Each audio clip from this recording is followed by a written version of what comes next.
वंदना जी राजस्थान से। राधे राधे महाराज जी। महाराज जी, मेरा सवाल सरल भी है पर इस सवाल के ने मुझे बहुत समय से परेशान कर रखा है। महाराज जी, जिंदगी में आगे बढ़ना एवं परिवार की तरफ अपनी जिम्मेदारियों को पूरा करना दोनों ही जरूरी है, पर अगर इनमें से किसी एक को चुनना पड़े तो हमें कैसे और क्या चुनना चाहिए जिससे दोष मुक्त व चिंता मुक्त रहें हम?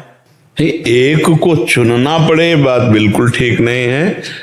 हम जैसे दो पैरों से ही यात्रा कर सकते हैं, दो नेत्र से ही हम स्वस्थता पूर्वक देख सकते हैं, ऐसे हम दोनों बात से अपना स्वार्थ और परमार्थ बना सकते हैं।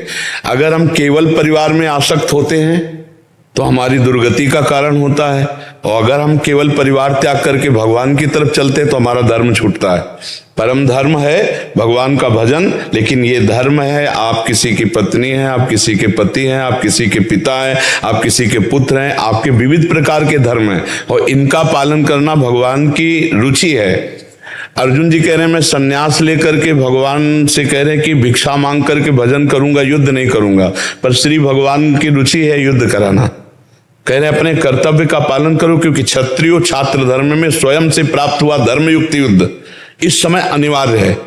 पहले तो टालने की कोशिश की, भगवान स्वयं गए और प्रार्थना करी कि भाई हस्तिनापुर का राज्य आप ले लो। वैसे तो आपने पूरा वापस करने को बोला था, लेकिन हम कह रहे पूरा नहीं दे रहे हो तो हस्तिनापुर का राज्य आप ले लो, इंद्रप्रस्थ का राजा युधिष्ठिर जी को बना दो। तो उनका नहीं देंगे। भगवान ने कहा 5 गांव दे दो, सब राजा तुम बने रहो, 5 गांव प्रदान दे दो, हम बता देंगे 5 गांव। उनका 5 गांव की बात करो, सूजी अग्रे न केसवा, सुई की नोक भर नहीं दूंगा। तो भगवान ने कहा भी जबरदस्ती छीन लेंगे हम।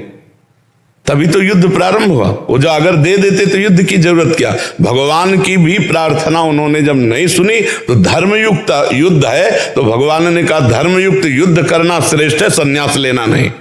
तो वही बात हम आपको कह रहे हैं कि अगर एक चुनने की बात आएगी तो फिर गड़बड़ हो जाएगा।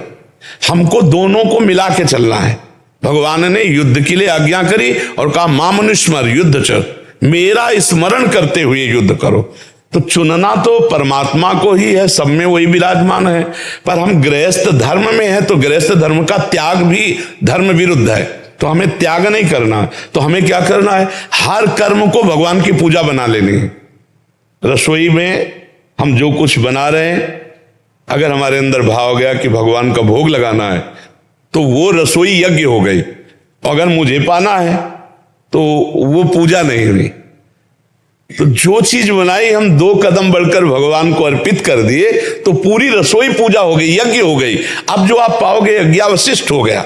अब आप व्यापार करने जा रहे हो, 8 घंटे व्यापार किए और ये आपके अंदर भाव कि पूरा परिवार भगवान का है और उस परिवार के पोषण के लिए रुपए की जरूरत है, रुपए के लिए हम व्यापार कर रहे हैं। इसलिए 8 घंटे व्यापार करने पर जो भी समय हमारा भगवान ये 8 घंटे गया मैं आपको अर्पित करता हूं और बीच बीच में नाम जप, उसका व्यापार भजन बन गया। हर कार्य भजन हो सकता है। भजन का मतलब ये नहीं कि सब कुछ त्याग करके हम कहीं एकांत गुफा में बैठेंगे जाके। सबका अपना कर्तव्य है।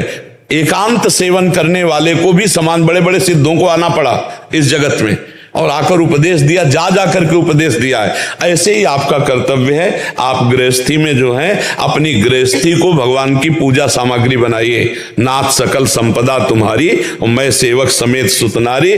चयन नहीं करना, वो वही हो रहा है जिससे आपका परम मंगल होगा, जो गृहस्थी भी मंगलमय हो जाएगी और उसी से भगवान की प्राप्ति हो जाएगी। किसका प्रश्न है, आप समझ पा रहे हैं? महाराज जी, कभी कभी ये लगता है कि परिस्थिति ऐसी आ जाती है कि आपको एक चुनना ही पड़ता है। नहीं, ऐसी हमें बताओ, परिस्थिति बताओ। आप हमें परिस्थिति बताइए कि ऐसी परिस्थिति में जिसमें भगवान को छोड़कर संसार को चुनना पड़े। नहीं, जैसे अगर एक सिचुएशन है कि जैसे मेरे पिताजी के साथ है, उनका वो चाहते हैं कि उनका, हम सिर्फ भगवान और साधना से संबंध रखते हैं। आप देखना हमारे प्रश्न का उत्तर, आप कुछ भी प्रश्न करो हमारा उत्तर अध्यात्म से होगा, क्योंकि हम ना प्रपंच में कभी रहे हैं, बचपन से बाबा जी रहे, तो हमें संसार का ज्ञान तो है नहीं। तो हम जो बोलेंगे अध्यात्म में बोलेंगे, तुम्हारे मंगल के लिए बोलेंगे, उसमें तुम्हारा कल्याण होगा, उसे तुम्हें समझना है। तुम अगर बेटी हो और तुम्हें माता पिता असमर्थ हैं और कोई बेटा नहीं है उनके सहयोग के लिए, तो तुम्हारा परम कर्तव्य बनता है माता पिता को भगवान मानकर उनकी सेवा करना। अब वो तुम्हें गाली दे तो भी तुम्हें बर्दाश्त करना है, वो तुम्हारी निंदा करें तो भी तुम्हें बर्दाश्त करना है, क्योंकि तुम उनके बच्चा हो। अब उनकी वृद्धावस्था है, वो तुम्हें कटुवचन बोले लेकिन तुम्हें सेवा करना है। तो इसमें भगवान छूटे क्या? हम माता पिता को ही भगवान मानकर सेवा। हम क्या कह रहे हैं? गृहस्थी की सामग्री को भगवान की पूजा बना ले तो हमें अलग से भगवान को चयन नहीं करना पड़ेगा। हमारी माँ में ही भगवान है, हमारे पिता में ही भगवान है, हमारी पत्नी में भगवान है, हमारे पति में भगवान है, हमारे पुत्र में भगवान है, और हम उन्हीं भगवान की सेवा के लिए व्यापार नौकरी किसानी करते। कोई समस्या नहीं है, समस्या केवल दिमाग की कमजोरी है। जो भी समस्या है वो दिमाग की कमजोरी। आप बोलो ना, क्या छोड़ना पड़ेगा आपको? जैसे अगर काम की वजह से बाहर जाना पड़ता है तो अगर बैंगलोर या फिर अहमदाबाद ऐसी कोई भी जगह जाए तो वहाँ से वो सब चीज़ें नहीं हो सकती जो हम लोग करना चाहते हैं अपने परिवार के साथ।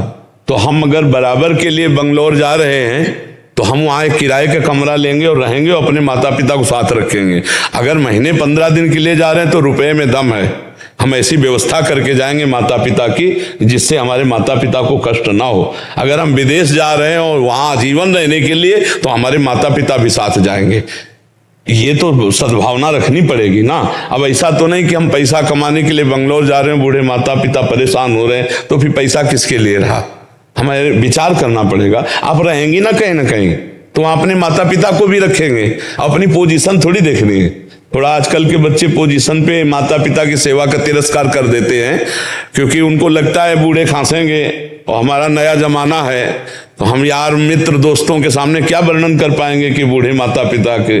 नहीं, ऐसा हुआ है। एक गांव के पढ़ा लिखा के लड़का को बड़ा ऑफिसर बनाया, और जब वो गए तो ऑफिसरों के बीच में बैठे थे तो बोले हाँ बोलिए।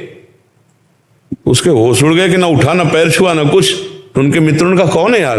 वो एक कांच ऐसे मार के इनकी लगाए। बोले हमारे गांव में घर का नौकर है। लौट आया, जब घर आया तो पैर छूने लगे। बोले नहीं, उस समय क्या हुआ था अपने अफसरों के बीच में, नौकर थे, कदापि घर में कदम में मत रखना, आज के बाद हमारे लिए तुम हो ही नहीं। चलिए तो हमारा पूरा जीवन लग गया नौकर बन करके तुम्हें पढ़ा लिखा के, और तुमने साबित कर दिया सबके बीच में कि नौकर हम हैं। पिता कह करके उठकर प्रणाम करने में तुम्हें शर्म लगी।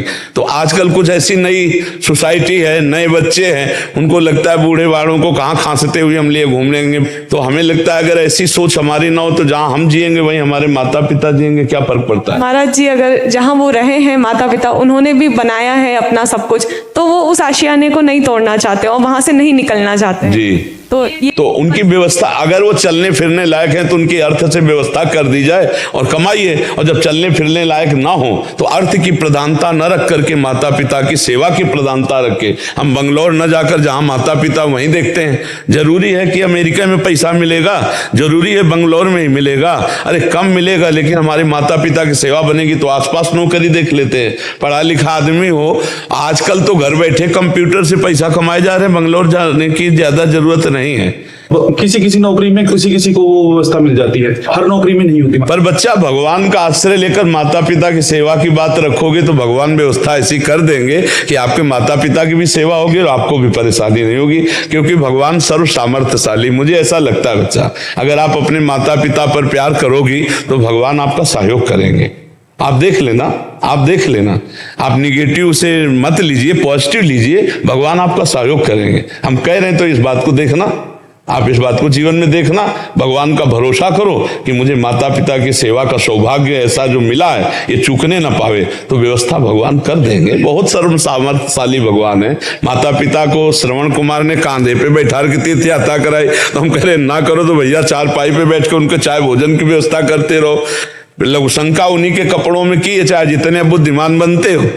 जब बच्चा थे तो लघुशंका उन्हीं के, अब वो वृद्ध हो गए हैं, अब हम उन पर घृणा करें कि बैठे बैठे हक देते हैं, लघुशंका कर दे। अब हमारा नंबर है कि हम बैल की तरह मेहनत करके कमाएं और अपने माता पिता को नए कपड़े पहनाएं, अच्छा भोजन पहनाएं, उनकी सेवा करें। ऐसे सेवा को अलग से कहीं मंदिर जाने की जरूरत नहीं, भगवान की प्राप्ति इसी से हो जाएगी। हमारी बात समझ लो, अलग से मंदिर जाओ या ना जाओ, अपने बड़े बूढ़े माता पिता की सेवा कर लो, भगवान की प्राप्ति हो जाए। कह दे प्रमाण, भाई कि आप कह रहे हो तो प्रमाण, तो प्रमाण आज भी महाराष्ट्र में जो भगवान विट्ठल खड़े हैं ना, वो माता पिता की सेवा से आकर के दर्शन देने के लिए आए थे। वो विट्ठल भगवान को भी ईंट फेंक दी कि आप खड़े हो जाओ, पहले सेवा हम कर ले तब आपके दर्शन करेंगे। वैसे शुद्ध नाम भगवान का इट्ठल है, पर प्यार से विट्ठल कहते हैं। ईंट पे खड़े हैं ऐसे भी आज माता पिता की सेवा के प्रभाव से। तो इसलिए बहुत सुंदर बच्चा, आप अपने माता पिता की सेवा का भावना पुष्ट करो, भगवान उसको पूरी करते हैं।